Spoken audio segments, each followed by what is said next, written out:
India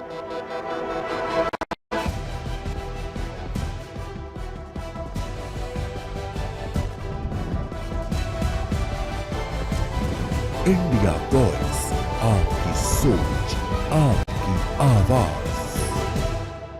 स्वागत आप सभी का। खबर झारखंड देखना शुरू कर चुके हैं आप। झारखंड की अहम खबरों पर डालते हैं विस्तार से नजर। शुरुआत जामताड़ा की खबर से, जहां पर झारखंड लोकतांत्रिक क्रांतिकारी मोर्चा यानी कि JLKM की ओर से जिला स्तरीय बैठक का आयोजन किया गया है। कोर्ट रोड स्थित रानीगंज मैरिज हॉल में हुई इस बैठक की अध्यक्षता जिलाध्यक्ष मंतोष कुमार महतो ने की, जबकि मंच संचालन बाबूश्वर मरांडे ने किया। बैठक में संगठन विस्तार, सदस्यता अभियान और जनता दरबार को लेकर खास चर्चा की गई। साथ ही जानकारी भी दी गई कि बहुत जल्द JLKM सुप्रीमो और डुमरी विधायक जयराम कुमार महतो का जामताड़ा आगमन भी होगा, जहां पर गांधी मैदान में कार्यक्रम में शामिल होंगे। जिला पार्टी कार्यालय का यहां पर उद्घाटन भी किया जाएगा। बैठक में बड़ी संख्या में कार्यकर्ता शामिल हुए। पार्टी की योजनाओं को लेकर जोश देखने को मिला।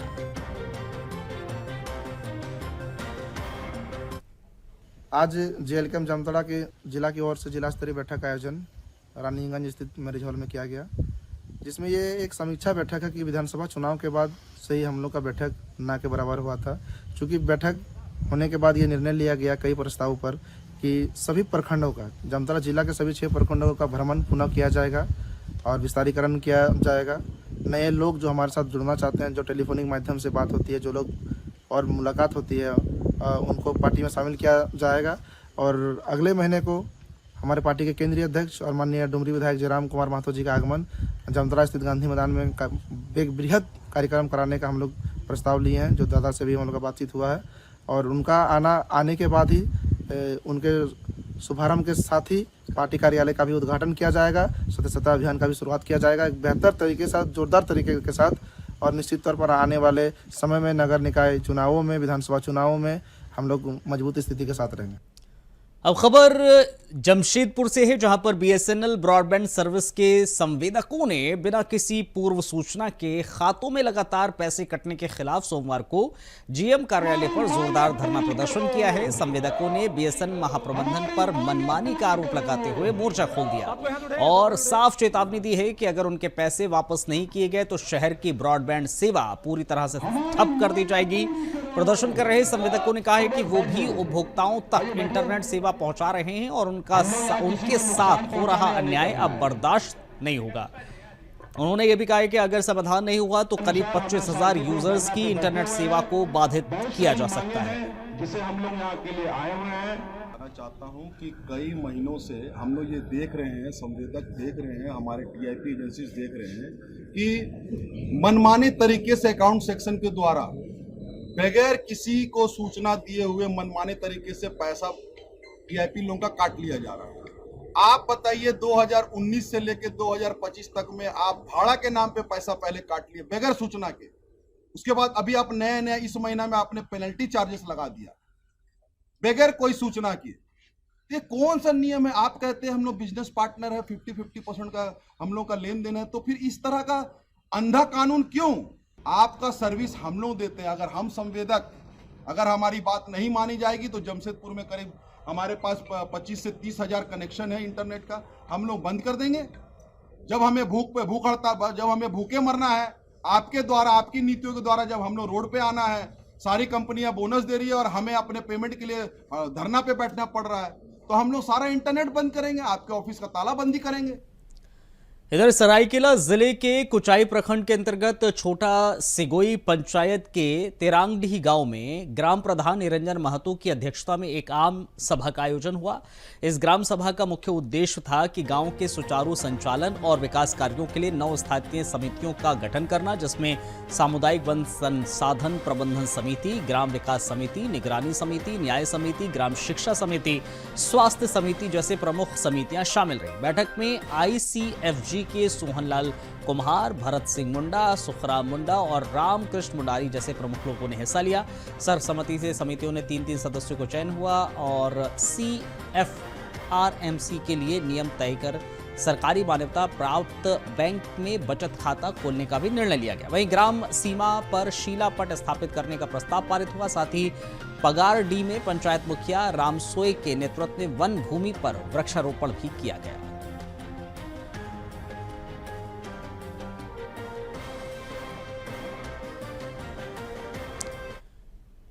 खूंटपानी प्रखंड के कस्तूरा गांधी बालिका आवासीय विद्यालय बादिया में शिक्षक अभिभावक संगोष्ठी का आयोजन किया गया है, जिसमें विद्यालय प्रबंधन से जुड़े पदाधिकारी, जनप्रतिनिधि और अभिभावकों की बड़ी भागीदारी देखने को मिली। प्रोग्राम में प्रखंड प्रमुख सिद्धार्थ होनहागा, जिला परिषद सदस्य यमुना तियू, स्थानीय पदाधिकारी लॉरेंस हाईबुरु और वार्डन सह शिक्षिका कुमारी ममता के साथ साथ संगीता कुमारी, विद्यालय प्रबंधन समिति के उपाध्यक्ष शांति होनहागा विशेष रूप से मौजूद रहे। कक्षावार सत्रों में शिक्षिकाओं ने छात्राओं की शैक्षणिक प्रगति, नैतिक शिक्षा और अनुशासन को लेकर अभिभावकों से बातचीत की। विद्यालय की बाल संसद और बाल समितियों के जरिए प्रस्तुत सांस्कृतिक कार्यक्रमों ने माहौल को और भी उत्साहपूर्ण बना दिया। इस मौके पर उत्कृष्ट उपस्थिति दर्ज करने वाले छात्राओं को सम्मानित भी किया गया। अभिभावकों से शैक्षिक सहयोग और सामुदायिक सहभागिता की अपील भी की गई।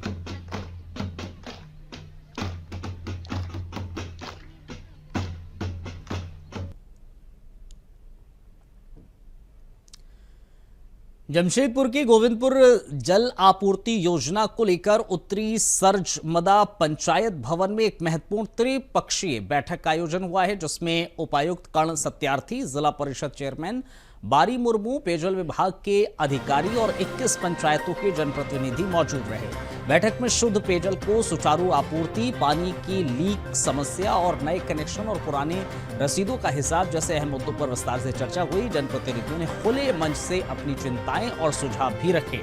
जिला परिषद सदस्य परितोष सिंह ने कहा है कि गोविंदपुर जल आपूर्ति योजना को लेकर सभी जरूरी बिंदुओं को उठाया गया है और प्रशासन से समाधान की मांग भी की गई है।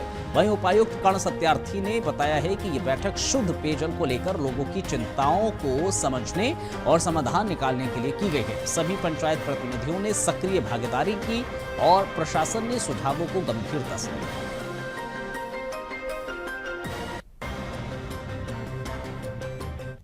सब उठाए। हम लोग 4 दिन पहले डीसी महोदय से मिले थे और हम लोगों ने अनुरोध किया था कि एक त्रिपक्षीय वार्ता कीजिए।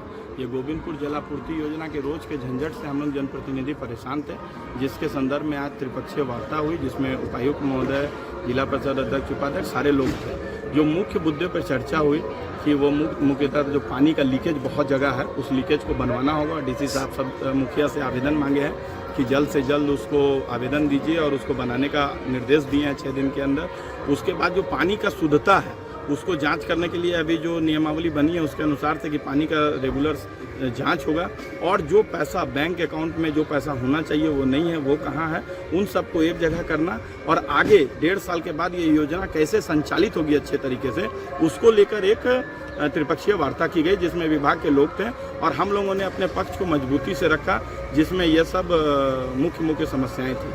कब तक श्वासन दिया? देखिए, सर ने कहा है कि पहले तो पानी का लीकेज अच्छा होना चाहिए, शुद्ध पेयजल की आपूर्ति होनी चाहिए और बाकी जो भी व्यवस्थाएं हैं कि MBWSC संचालित करेगी। बिल का कलेक्शन नहीं हो रहा है, एक मुद्दा था। उसके बाद जो कर्मी संविदा पे काम कर रहे हैं उसका PF नहीं जमा हो रहा है, पानी टंकी की रेगुलर सफाई नहीं हुई है, इंटेक वेल का स्थिति में इंटेक वेल में गाद जमा हुआ है, WTP में की स्थिति खराब है और जो पानी टंकी का दीवार टूटा हुआ है। इन सारे विषयों पर बहुत देर चर्चा हुई। उपायुक्त महोदय 1 घंटा रहे और सारे समस्याओं को उन्होंने सूचीबद्ध किया है और मुझे जनप्रतिनिधि इस क्षेत्र के जितने पंचायत हैं और सभी पंचायत समिति सदस्य, ब्लॉक प्रमुख, जिला परिषद अध्यक्ष मैडम, सभी लोग यहाँ उपस्थित थे और बहुत सकारात्मक डिस्कशन हम लोगों का हुआ। सभी का लक्ष्य एक ही है कि गोविंदपुर जलापूर्ति योजना का संचालन बेस्ट पॉसिबल वे में कैसे हो। अभी कुछ कमियां हैं उसमें, जिसके रेजोल्यूशन के लिए हम लोग प्लान कर रहे हैं और होपफुली जल्दी इस योजना का संचालन बहुत अच्छे ढंग से करेंगे। क्या निष्कर्ष निकला सर आपका? देखिए, कुछ निष्कर्ष तो ये है, जैसे जो संचालन की समिति है उसमें उसका पुनर्गठन हुआ है, तो जो पिछले 5 वर्षों से संचालन हो रहा था उसका जो लेखा जोखा है वो हमें 1 वीक में दुरुस्त कर लेना है, ताकि हम ये समझ लें कि संचालन समिति के पास कितना फाइनेंशियल कैपेसिटी है। दूसरा, पूजा के पहले जितने माइनर रिपेयर वर्क्स हैं वो सभी हमें कंप्लीट कर लेने हैं। कुछ इशू यहाँ पे जो ONM के कॉन्ट्रैक्टर हैं उनका पेमेंट का इशू है, जिसके संबंध में विभाग से वार्तालाप चल रहा है और जल्दी ही उनके बिल्स को सत्यापित कर लेंगे हम, ताकि उनके पेमेंट का जो राह है वो आसान हो सके। तो ये कुछ निर्णय थे जो इंटरिम तौर से आज लिए गए हैं, जो प्रभावी और लॉन्ग टर्म। वक्त एक छोटे से ब्रेक का है, बने रहिए, ब्रेक के उस पार खबरें और भी हैं। ब्रेक के बाद बहुत स्वागत आप सभी का। कुछ और अहम खबरों पर डालते हैं नजर। चांडिल से खबर है, जहां पर डाक बंगला में आयोजित बैठक में कुर्मी समाज के प्रमुख नेता अजीत प्रसाद महतो ने घोषणा की है कि 20 सितंबर को झारखंड, बंगाल, उड़ीसा के 100 रेलवे स्टेशन पर अनिश्चितकालीन रेल टीका आंदोलन शुरू किया जाएगा। उन्होंने कहा है कि यह आंदोलन आरक्षण का नहीं बल्कि आदिवासी अस्मिता, भाषा, संस्कृति और इतिहास की रक्षा का महासंग्राम है। महतो ने आरोप लगाया कि 1950 में राजनीतिक साजिश के तहत कुर्मी समाज को एसटी सूची से हटा दिया गया, जबकि सीएनटी एक्ट आज भी उन पर लागू है। उन्होंने कुर्मी समाज के झारखंड आंदोलन और स्वतंत्रता संग्राम में योगदान की चर्चा करते हुए कहा है, समाज को आज तक उसका हक नहीं मिला। बैठक में मौजूद बुद्धिजीवियों और समाज सेवियों ने भी जोर दिया है कि कुर्मी समाज को एसटी सूची में शामिल किया जाए, कुड़माली भाषा को 8वीं अनुसूची में दर्ज किया जाए और जनगणना में जाति, भाषा और धर्म के लिए अलग कॉलम बनाया जाए। আজকে নির্ণয় হলো, এই নির্ণয়টা ছিল আমাদের 5-6 ফেব্রুয়ারি আমাদের মুরগুমা কেনকেচে পাহাড়ে আমরা নিয়েছি আজকে এই সিদ্ধান্তটা যে 20 সেপ্টেম্বর রেল টেকা হবে 3টা স্টেটে। 3টা স্টেট আমরা 100 জায়গায় বলেছিলি। এখন দেখতে পাচ্ছি মানুষের যে উদ্যোগ আর মানুষের যে আবেগ, 100 জায়গায় বেশি জায়গায় বোধহয় রেল টেকা হবে। তো আজকে আমরা এখানে রেল টেকা আগামী 20 সেপ্টেম্বর হচ্ছে, সেই জন্যেই এখানে আমাদের ছেলেরা আমাকে মিটিং ডাকেছে। আজকে মিটিং করলি একটা আমাদের চক্রধরপুরে নির্মল ভবনে, আর একটা মিটিং হলো সিনিতে, আর এখন হচ্ছে আমাদের সান্ডিলে। আমাদের পরিষ্কার কথা, এখন 3টা জায়গায়, এখন তো 3টা জায়গায় ওরা 10 জায়গায় করছে, ওরা 3 জায়গায় মিটিং হলো, কমসে কম তো ওখানে 3 জায়গায়, এখানে 3 জায়গায়, এখানেও 3 জায়গায় হবে। এই রেল টেকার জন্য আজকে সব কিছু এটাই ছিল মুখ্য উদ্দেশ্য। हम लोग आदिवासी नहीं बनना चाहते हैं, वी आर ऑलरेडी आदिवासी। आप मेरा ब्लड निकाल के जीन टेस्ट कर लो, डीएनए, आपको आदिवासी दिखेगा। हम लोग सिर्फ और सिर्फ जो झारखंड सरकार ने हम लोगों को गैर सरकारी आदिवासी बोला है, उसी को हम लोग आदिवासी हैं। टीआरआई ने हमारा रिसर्च भी किया हुआ है, अगर आदिवासी नहीं होते तो टीआरआई हमारा रिसर्च नहीं करता। तो हम लोग छोटानागपुर पठार में रहने वाले टोटेमिक कुर्मी, जो गोष्ठीधारी कुर्मी है, उसको एसटी लिस्ट में सूचीबद्ध के लिए जो हमारा अधिकार है 75 सालों से हम लोग को छीना गया है। आर्टिकल 342 के तहत हम लोग ये अधिकार मांग रहे हैं। और जो जैसे भी अजित दा बताए, हम लोग का कुड़माली भाषा आर्टिकल 344(1) और 351 आर्टिकल के तहत 8वीं अनुसूची में हम लोग अपना कुड़माली, जो एक जनजातीय भाषा है, उसको नॉमिनेट कराना चाहते हैं, ताकि हमारा कुड़माली बचे, हमारा नेगाचारी विधि व्यवस्था बचे। 12 माह से 13 पर्व, आप जाइए अभी, आज सब कुड़मी गांव में जितिया हो रहा है। इससे पहले कर्मा हुआ था। बहुत लोग बोलता है कि ये कुड़मियों का त्यौहार नहीं है। कैसे कुड़मियों का त्यौहार नहीं है? आप जाइए मेरे गाँव में, देखिए किस रीति रिवाज से होता है। कोई ब्राह्मण से नहीं बुला के हम लोग पूजा नहीं कराते हैं। हम लोग का जिस घर में होता है वहीं पर जितिया हो रहा होगा। किसी को टेस्ट करना है, निशा भगत और क्या तिर्की, अजय तिर्की ना विजय तिर्की, जाए कुर्मी गांव में, आज देखे कि कैसे हम लोग ट्राइबल कल्चर के तहत जितिया को मनाते हैं। जितुआ भी बहुत जगह पर बोला जाता है। खबर जमशेदपुर से है, जहां पर पूर्वी सिंहभूम जिले के बागुन, हाथू और बिरसा नगर इलाके के लोग शराब दुकान के खिलाफ एकजुट होकर सड़क पर उतर आए हैं। स्थानीय लोगों ने बागुन हाथू चौक पर जोरदार धरना प्रदर्शन किया है। प्रदर्शनकारियों का कहना है कि बस्ती के बीच शराब की दुकान होने से असामाजिक तत्वों का अड्डा ये बनता जा रहा है। युवा पीढ़ी नशे के गिरफ्त में फंसती जा रही है। उनका साफ कहना है कि अगर सरकार ने जल्द इस दुकान को बंद नहीं कराया तो जनता खुद दुकान पर ताला लगा देगी। इलाके में गुस्से का माहौल है, लोग कानून हाथ में लेने तक की चेतावनी दे रहे हैं। अब देखने वाली बात होगी प्रशासन इस पर किस तरह की पहल करता है।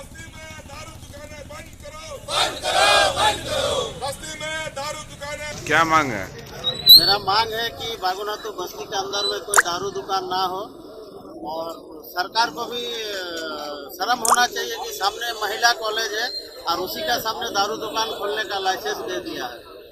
और ये बागुनाथू चौक में नहीं, बागुनाथू बस्ती के अंदर में हर गली मोहल्ला में दारू बिकता है।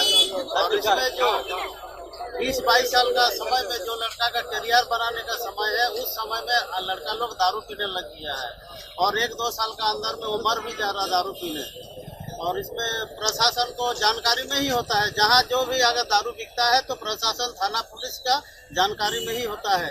क्योंकि कहावत है कि पुलिस का बिना एक गाछ का पत्ता भी नहीं हिलता, उसीलिए पुलिस का इजाजत के बिना कहीं दारू दुकान खुलता नहीं, चाहे लाइसेंसी हो या बगैर लाइसेंसी हो। तो मेरा मांग है कि बस्ती को शिक्षा की ओर ले जाए, ना कि दारू पिलाने के लिए आदत डाले। तमाम बस्तीवासी, हमारे युवा वर्ग जितने भी हमारे साथी आप देख रहे हैं, नौजवान साथी सब आए बस्ती में, आज चौक में शराब की दुकानें खुली, काफ़ी परेशानी हो रही है, क्योंकि हमारे जितने भी माता बहनें आने जाने में काफ़ी परेशानी हो रही है। बगल में महिला कॉलेज खुले, इसके बगल में PSP कंपनियां हैं। हम लोग इस बस्ती के जितने भी नौजवान साथी सब आए हैं, हम यही चाहते हैं कि इस बस्ती में दारू दुकानें ना हो, क्योंकि युवा